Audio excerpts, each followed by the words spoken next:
Ayon po sa Pag-asa, southwest monsoon o habagat ang nakakaapekto sa western section ng Mindanao. Habang mga localized thunderstorms ang nakakaapekto naman sa nalalabing bahagi ng ating bansa. Sa kasalukuyan, wala po tayong binabataan o minomonitor na sama ng panahon, low pressure area o bagyo sa loob po ng ating Philippine Area of Responsibility ayon po sa Pag-asa.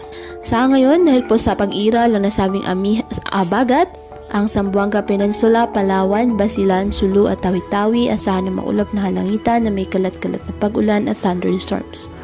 Ang Metro Manila at nalalabing bahagi ng ating bansa, bahagyang maulap hanggang sa maulap na halangitan with isolated rain showers or thunderstorms dahil naman po sa mga localized thunderstorms. Kaya patuloy pa rin po natin na pinag-iingat ang ating mga kababayan sa banta po ng mga posibilidad ng pagbaha at pagguho ng lupa lalo na kapag may malalakas na ulan at ugaliin po na magdala palagi ng payong o kahit ano pa nangga sa ulan sa tuwing lalabas po ng ating mga tahanan. At yan po muna update sa lagay ng panahon ngayong araw. Muli patuloy po tayo na mag-ingat at palaging tandaan, God loves you. Stay safe and God bless.